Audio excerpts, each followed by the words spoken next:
I never believed in haunted places, not really.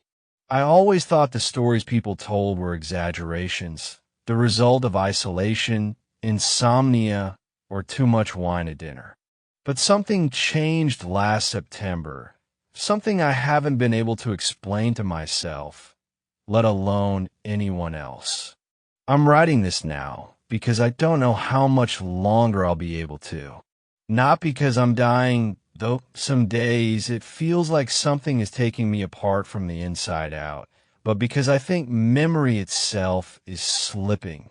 I find myself staring at things and not recognizing them, forgetting names I've known for years. I think this story, this horrible truth, needs to be told before it's lost forever. I know how insane it will sound. I expect most of you will think I've lost my mind. But for the few who believe me, maybe it will be a warning. Let me start at the beginning. In September, I booked a room at a historic hotel in northern Pennsylvania called the Heartwood Inn. It was a stopover on a solo road trip I had planned, one of those clear your head, find yourself again kind of trips. Heartwood was a charming, red brick building dating back to the early 1900s. It had those wraparound porches and gabled roofs that looked like they belonged in a postcard. The hotel didn't have much of an online presence, no official website, only scattered reviews on obscure travel blogs. It was surprisingly cheap for how pretty the place looked. That should have been my first red flag. I arrived around 4 p.m. A storm had just rolled in, and by the time I parked and stepped out, it was already raining hard. The front desk was in a little lobby filled with antique furniture that smelled faintly of lavender and mildew. Behind the desk was an elderly man with watery eyes and a thin, polite smile. "You're the one who booked room 209?" he asked without checking the ledger. "Yes," I said, brushing water from my jacket. He hesitated. His smile faltered almost imperceptibly. "Didn't realize they still listed that one," he said under his breath, then cleared his throat. "Right, room 209. Here's your key." It was an actual key, not a car brass, cold in my hand, attached to a circular leather tag. I remember everything about that key. I still have dreams about the weight of it in my palm. The man gave me vague directions, second floor, third door on the right, and I made my way up a narrow staircase lined with faded oil portraits. The hallway smelled of mothballs and something else I couldn't place then, something faintly metallic. Room 209 had a peculiar door. It was thicker than the others and painted an off-white that didn't match the hotel's color scheme. The brass doorknob stuck slightly when I turned it. When the door finally creaked open, a gust of cold, dry air met me. The room was fine. Nothing extraordinary.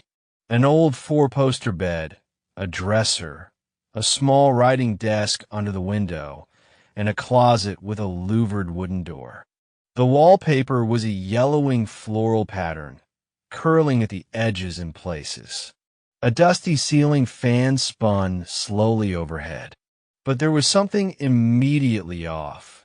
It took me a few minutes to figure out what it was. There was no crib in the room, and yet I could hear one.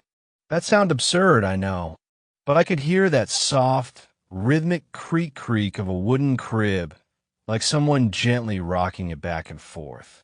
It came from the direction of the closet. At first, I thought it was the wind. I opened the window to check, but the storm had died down, and the trees outside were still.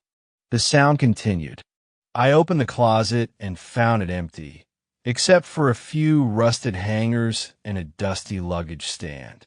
No crib, no rocking chair, just darkness and that smell again, that strange metallic scent like old blood.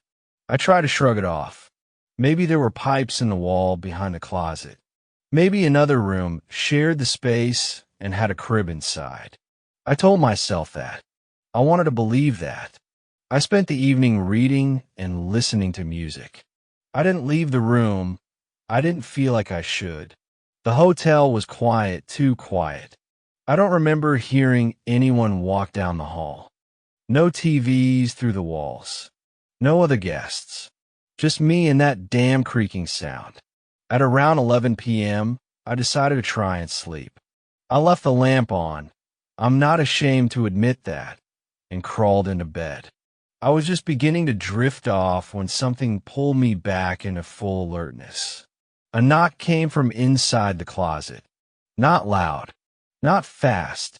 A soft, deliberate knock, as if from a child's knuckle. Then a pause. Then 3 more. I didn't move. I held my breath, heart pounding in my ears. Another knock. I couldn't take it anymore. I jumped out of bed, ran to the closet, and yanked the door open. Empty. No child. No crib. No thing waiting inside. But the wallpaper at the back of the closet had peeled away. Not much, just enough to show a glimpse of something underneath plaster, I thought. Except it wasn't plaster. It was wood. The kind of wood you'd use to seal something up. Something had been boarded over behind the wallpaper, and there were deep scratches in it, like fingernails. Tiny ones.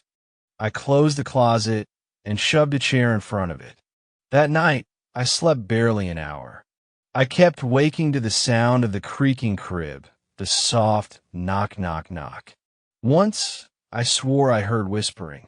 Not words, just breathy syllables, almost like someone humming a lullaby with no melody. In the morning, the chair had moved 3 inches to the left. I checked out that day, telling the front desk I had a family emergency. The old man didn't look surprised. He didn't ask for details. He just nodded slowly. "I'll mark it down as unoccupied," he said softly. "Like we always do. I should have left it there. I should have driven away and never looked back. But something about that room, that closet, that sound, it followed me. And the more I tried to forget it, the more I began to hear the creaking at home. Not constantly, just faintly, when everything else was quiet. Creak, creak. Knock. Whisper. I never intended to go back to the Heartwood Inn. After my experience in room 209, I left with the firm resolution never to return. But some things have a way of pulling you back, no matter how hard you resist. It started with the dreams. Night after night, I found myself back in that room. The creaking of the crib, the soft knocks from the closet, the whispers that seemed to come from the walls themselves. I would wake up drenched in sweat, the sound of a lullaby fading from my ears. Then came the photographs. I found them in my phone's gallery, images I had no memory of taking. Blurry shots of the closet door, the crib, the peeling wallpaper. One photo stood out, a close-up of the crib, empty except for a small, tattered blanket. On the blanket, a name was embroidered in faded thread. Eleanor. I couldn't explain it. I hadn't seen a crib in the room, let alone taken any photos. But there they were, undeniable evidence that something was terribly wrong. I tried to ignore it, to move on with my life. But the dreams persisted, growing more vivid and disturbing. In one, I saw a woman standing over the crib, her face obscured by shadows. She was humming a lullaby, the same one I heard in my dreams. As she turned to look at me, her eyes were hollow, empty sockets that seemed to suck in the light. I knew I had to go back. I called the Heartwood Inn, half expecting the number to be disconnected. But it rang, and the same elderly man answered. I asked if room 209 was available. There was a pause. "Are you sure you want that room?" he asked. "Yes," I replied, my voice trembling. "Very well," he said. "We'll be expecting you." I arrived at the inn just as the sun was setting. The building looked the same, but there was a heaviness in the air, a sense of foreboding that hadn't been there before. The man at the front desk handed me the key without a word. I made my way up the stairs, each step creaking under my weight. The hallway was dimly lit, the wallpaper peeling more than I remembered. I stood in front of room 209, the key cold in my hand. Taking a deep breath, I unlocked the door and stepped inside. The room was exactly as I remembered. The four-poster bed, the writing desk, the closet with its louvered door. But there was something new, the crib. It stood in the corner, old and worn, the same tattered blanket draped over the side. The name Eleanor was still visible, the thread even more faded than in the photo. I approached the crib cautiously, my heart pounding. As I reached out to touch the blanket, a cold breeze swept through the room, extinguishing the lamp. The room plunged into darkness. I fumbled for my phone, using its flashlight to illuminate the room. The crib was empty, but the blanket was gone. Suddenly, the closet door creaked open. I turned the light towards it, revealing nothing but darkness. Then from within, a whisper, "She's waiting." I backed away, my hand shaking. The door slammed shut, and the room fell silent. I didn't sleep that night. I sat on the bed, staring at the closet, waiting for something, anything to happen. But nothing did. In the morning, I left the room, the inn, and the town. I haven't been back since. But the dreams have returned, more vivid than ever. And now, I hear the lullaby even when I'm awake. I don't know what Eleanor wants, but I fear that one day I'll find out. I hadn't planned on involving anyone else. Not because I was trying to keep it secret, but because I didn't think anyone would believe me. But things escalated after I left the Heartwood Inn for the second time. It was no longer just about the room. It was about Eleanor and whatever she was, wherever she was. 2 weeks after my return, I started receiving voicemails from an unknown number. There was never any speaking, just the lullaby. The same tune from my dreams. Always slightly off, like it was being sung underwater or through static. I went to the phone company to trace the number. They said it was an inactive landline, one that hadn't been in use in over 20 years. One night, during yet another restless attempt at sleep, I decided to call the Heartwood Inn again, not to book a room, but to talk. The same elderly man answered. "Hello." His voice was dry, like dust being blown through a vent.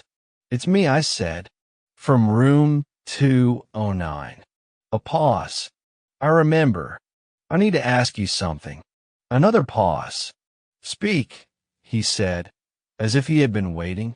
"Do you know who Eleanor is?" The line crackled with static. Then, "She's not ours." "What does that mean?"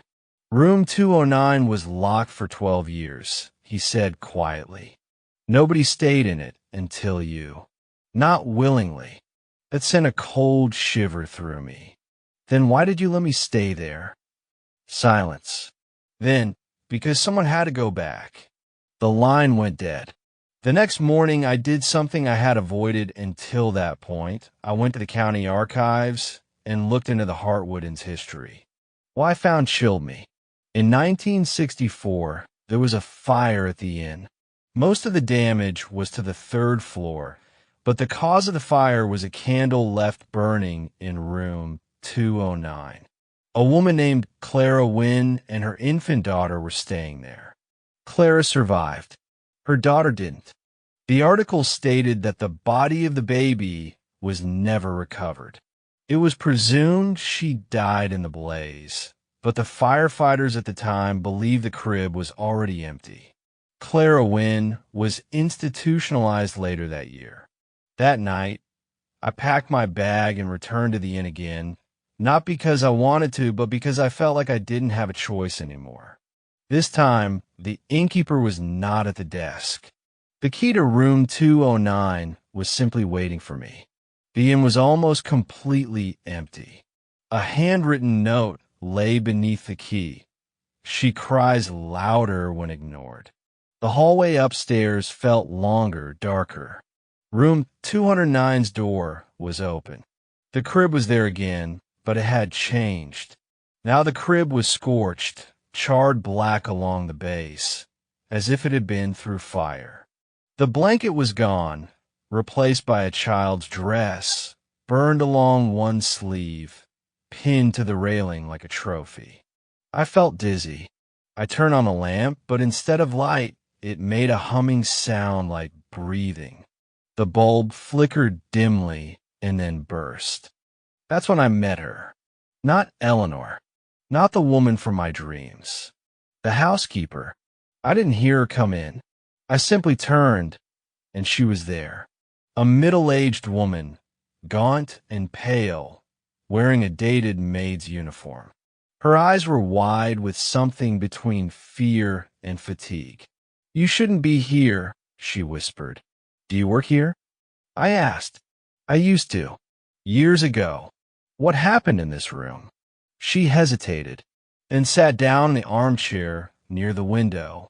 Her fingers trembled as she reached into her pocket and pulled out a tiny bundle of old fabric. "I found this behind a closet wall," she said, "before they sealed it." She handed it to me. It was a doll's bonnet, brittle with age and singed at the edges. They told us not to say anything. After the fire, they said it was electrical, but I knew the smell of kerosene. I stared at her. "Are you saying someone set it on purpose?" She nodded slowly. Clara Wynne used to whisper to the crib, said the baby wasn't sleeping right, that cried all night, even when it wasn't there. Then one morning, she told me she'd fixed it. The housekeeper looked at the burned crib, tears forming in her eyes. She locked the closet, nailed it from inside, then poured the fuel. A chill shot on my spine. But how? She said the baby was in the wall, that it needed to be sealed, quieted. We both stared at the closet door. As if on cue, the knob jiggled. "Don't open it," she whispered, standing up. "Promise me, if you hear her crying, don't open it." The room grew icy. The bulb above flickered back to life for a second, casting dancing shadows across the floor. Then the crying began. Muffled, desperate. A baby's wail. From inside the closet. I stood frozen as the housekeeper fled the room. I didn't open the closet. Not that night. But I should have. Because when I returned home the next day, the crying followed me. Through the vents. Through the drains. From behind my own bedroom closet. And when I opened it, I found a bonnet tucked into the sleeve of one of my shirts. Let me start this part with something I didn't want to admit earlier. I lied. When I said I only stayed one night after hearing the knocking from inside the closet, that wasn't the full truth. I did stay another night. I shouldn't have, but curiosity and something else, something heavier, kept me there. I felt pulled to that room, to that crib, and I don't think I was the only one. That morning, after waking up and finding the crib slightly turned just a fraction like it had been nudged, I blamed myself. Sleepwalking. Delusion. I packed quickly, but I stood there for too long, just staring at the closet door. The door I now kept locked. But that wasn't the lie. The lie was that I checked out. I didn't. I left my bags in the car, went to a diner across the street, and just watched the hotel from a distance. Something in me needed to see it from the outside to get some perspective. But even in the morning sun, the window of room 213 looked wrong. The curtains were too still, the light inside too dim. And more than once, I could swear I saw someone or something shift behind the window glass, as if someone else was now watching me. I couldn't help myself. That night, I came back. I told the clerk I'd forgotten something, my passport, maybe your medication. He seemed distracted. In fact, he didn't look well at all. Sweating. Pale. When I mentioned room 213, his face twitched like I'd said something indecent. He gave me the key without a word. I stepped into the room quietly, like I was intruding in a place no longer mine. And the air was wrong. It was too humid, almost sticky. The faint scent of talc and rotting would hit me immediately. The closet door was locked, just like I left it, but the crib was back in its original position. No, not just that. It was rocking, just slightly, as if someone had just let go. I froze. Every nerve in my body screamed at me to leave, but my legs wouldn't move. I stared at the crib, hoping, pleading it would stop, but it didn't. I finally approached. Each step forward felt like wading into thicker and thicker air, like walking into syrup. I reached the crib and saw something that shattered the last bit of rationality I had left. Inside the crib, resting on the pale mattress, was a shape. Not a baby, not a doll, but something in between. It was shrouded in a yellowed blanket, curled inward, barely larger than a cat. Its breathing was ragged, labored, like someone trying to imitate a newborn's breath. High-pitched, artificial, mocking, and then it made a sound, a hiccup, like a baby's soft gasp, but wet, too wet. I backed away, and the closet door unlocked itself. The click was loud, so loud it startled me. The handle slowly turned, and though I didn't see the door open, the pressure in the room dropped suddenly, as if something had exited. The crib stopped rocking. The shape inside began to move. I didn't wait. I turned and ran. I didn't care what I left behind. My body slammed against the hallway door, and I fumbled with the knob before finally tearing it open. I didn't look back, not even once. I just ran down the hallway, down the stairs, barefoot and wild-eyed, until I collapsed outside in the parking lot, gasping for air under the two white lights. I didn't go back that night. I tried to go home, but here's where things got worse. I began to hear the crib, not just in dreams, in waking moments, in my apartment, late at night, the sound of it creaking, that slow, rhythmic rock back and forth, a gentle thud, thud, thud against the floorboards that didn't belong to my building. I ripped up my carpet, checked the crawl space. Nothing. And then came the calls. They always came from my number, or so the screen said. I'd answer and hear only that creaking sound. Once, I swear I heard something whisper, "You forgot the baby." And then, one night, I woke up with splinters in my hands, my fingers raw and bloody. The smell of old would fill my nose. I rushed to the bathroom and nearly screamed when I saw my reflection. On my neck were tiny fingerprints. They were burned into my skin. I'm not crazy. I swear. I documented all of it. I filmed myself sleeping. The footage skips at 2:13 a.m. every night, and when it resumes, the crib is always there, in the corner of my bedroom, just for a frame, a single second, then gone. But I feel it, the rocking, the watching. I called the hotel again. I had to go back. I needed answers. They told me there was no room 213. They told me the closet in that wing had been sealed off since 1974 after a mother drowned her baby in the tub and tried to hide the body in the wall behind the closet. The closet was welded shut, had been for decades. There is no crib. There is no room. But something knows me now. and I think it's coming to reclaim what I left behind.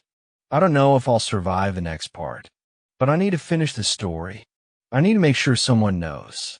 Because when I wake up now, I hear it again. That soft, rocking sound. Only now. It's right beside my bed. I thought leaving the heartwood in would end the nightmares. I was wrong. After my last stay, I returned home, hoping to find solace. But the haunting followed me. The creaking of the crib, the soft lullaby, and the whispers, they all persisted, invading my home and my mind. I began to see the crib in my dreams, always in different locations, my bedroom, the hallway, even the bathroom. Each time, it was closer to me, and each time, the whispers grew louder. Desperate for answers, I reached out to a local historian who specialized in the occult. She told me about a legend of a cursed crib, one that was said to trap the souls of infants who died tragically. The crib was believed to be a vessel, carrying the spirits wherever it went. I realized then that the crib wasn't just a piece of furniture. It was a conduit for something far more sinister. Determined to rid myself of the curse, I returned to the Heartwood in one final time. I confronted the innkeeper, demanding to know the truth. He confessed that the crib had been in room 213 for decades, ever since a woman named Eleanor lost her child there. He warned me that once the crib chooses someone, it never lets go. I left the inn, but the crib followed. It appeared in my home, no matter where I moved. I tried destroying it, burning it, but it always returned and scathed. Now I live in constant fear, knowing that the crib is always near waiting. When I tried to burn the crib in a fire pit behind the old barn, it screamed. I don't mean metaphorically, I mean it screamed. The moment the flames licked the wooden slats, a wet, guttural wail erupted from deep inside it, as though something living was being scorched alive inside the wood. The fire extinguished itself, like it had been suffocated from within. I was left staring at the blackened, but intact crib, unmoved and mocking. I didn't try again. From that point forward, I started losing time. I'd wake up in different parts of the house, covered in ash, soot, or worse, bits of crumbling white paint and rust flakes I couldn't explain. My phone had audio recordings I never made. Long, low static interspersed with the sounds of creaking wood and a faint baby's cry under layers of distortion. One night, I played a recording at full volume. What I heard under the static wasn't a baby, it was someone whispering my name. Then came a sound from underneath my floorboards. First, I thought it was rodents, but no, it was rhythmic, like rocking, as if the crib had been placed directly below the foundation of my house, and something was gently shifting it back and forth, over and over. I crawled beneath the house with a flashlight and found nothing. No crib, but the rocking sound grew louder the deeper I crawled. It only stopped when I screamed. I stopped sleeping. I tried contacting the innkeeper again, Mr. Finch, I believe that was his name, but his phone had been disconnected. When I called the Heartwood indirectly, a woman answered. I asked for Finch. Her response still echoes in my head. Mr. Finch died in 1996, so there's no one by that name working here. I was stunned. I'd spoken to him. In person. He'd handed me the room key. He'd warned me about the crib. I asked for records, anything to prove I stayed there. Nothing. According to their system, I'd never been a guest at the Heartwood Inn. Later that week, I found claw marks on the inside of my closet door. Faint, but unmistakable. 5 small grooves, as though made by a child's fingers, but much too deep, much too long. And they were on the inside, dragging downward. Then the scratching began, At first, it came every few nights, soft, erratic. But then it became a pattern, a rhythm, always between 2:13 and 2:17 a.m. For minutes of scratching, precise, unrelenting, like fingernails raking against wood. I decided to set up a camera. The first night, nothing. Second night, the camera shut off at exactly 2:13 a.m. When I reviewed the footage, it corrupted at the moment the crib's lullaby started playing, softly but unmistakably. Not from a music box. It sounded like someone humming. The third night, I set up 2 cameras. One focused on the closet, the other on the foot of my bed. I didn't sleep. At 2:13 a.m., my bedroom door opened on its own. I didn't imagine it. The footage was clear. It creaked inward slowly, stopping halfway. Then came the sound of tiny footsteps, padded, hesitant, crossing the carpet. My closet door opened next. Nothing visible stepped out, but the camera captured the indentations of something moving beneath the bedspread. Something small, crawling, toward me. That morning, I left my house and drove until I ran out of gas. I didn't care where I was going. I just couldn't be there anymore. But the nightmare followed. In the dingy roadside motel where I crashed, I woke to find the motel-issued notepad on the nightstand had a scribble in the corner. Just a date, 2:13, and a symbol. A crude drawing of a crib with something reaching out from underneath it. The manager swore I checked in alone. The footage confirmed it. So who left the note? That night, I heard the crib again. Not in the room, in the walls. It was getting closer. And the worst part? I think I'm starting to understand the lullaby. I can hum along now. I don't remember unlocking the door. I don't remember crossing the room.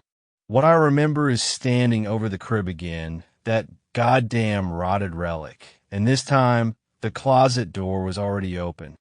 The carpet was soaked beneath my feet, like a spill that had seeped into the fibers long before I arrived. The scent of mildew and copper filled the room, thick and foul. I could hear it again, that dry, sharp squeak of wood rubbing against wood. The crib was moving on its own. Something underneath, it was breathing. I reached down to pull the crib away from the closet door, but my hand locked in midair. My body wouldn't respond the way I wanted it to. I could feel a presence behind me. I swear I heard my own voice whisper in my ear, "It's time to feed it." I stumbled back. The closet gaped open, completely hollowed out from the inside. The floorboards beneath it were gone, not broken, not smashed, just cleanly missing, as if they had been uninstalled. In their place was blackness. Not shadow, not absence of light, but a hungry, pulsing black that shimmered like oil. It was breathing too, slow and deep.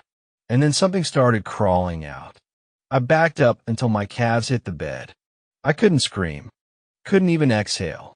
What crawled out of the closet wasn't a child. It was shaped like a child, but it moved wrong, like the arms were joints of a folding chair. The head hung low and swollen, its hair matted and black, and the skin on its face was pale and wet, stretched across the skull like wax paper. Its eyes, God, they were huge, lidless, and pitch dark. But they didn't see. They remembered. It didn't walk to me. It didn't need to. I blinked, and it was at the foot of the bed. I blinked again, and it was beside me. That was when I heard the voices. Not out loud, but under my skin. You brought the crib back. You brought the room back. You brought me back. The hotel doesn't exist on any map now. I checked. The room? 209? Torn out. Ripped from floor plans like it never belonged. The front desk denies it ever existed, but I know what I saw. Well, I slept beside. What climbed into bed with me that last night, and pressed its freezing lips against my neck. I can't go home. The crib is with me. It showed up in the back seat of my car 3 days after I left the hotel. I didn't buy it. I didn't steal it. I woke up from a nap parked outside a diner, and there it was, rocking gently. Screech, creak. Screech, creak. That sound now follows me everywhere. It's in my apartment. The crib appears in different rooms, never where I leave it. I nailed it shut. I try to burn it. Nothing works. There's a rotting, wet smell that never fades. And the voices. Louder, closer. They talk through light switches and echo in faucets. I stopped using mirrors. I've seen things moving behind my reflection, slow things with long arms and skin that drips like old glue. I haven't slept in 5 days. I can hear breathing from under my bed, just like in the hotel, just like from under the closet, just like under the crib. It's not over. It's never been over. This wasn't my haunting. It was its return. I was just the latch, the key, the willing guest who reopened the room. You think this is a story? You think you're safe because you're just reading?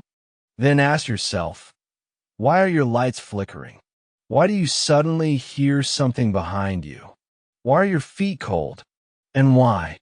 Why do you smell something damp, metallic, and old, like something dead rocking back and forth in the dark? You brought it closer. Now listen. Can you hear it breathing?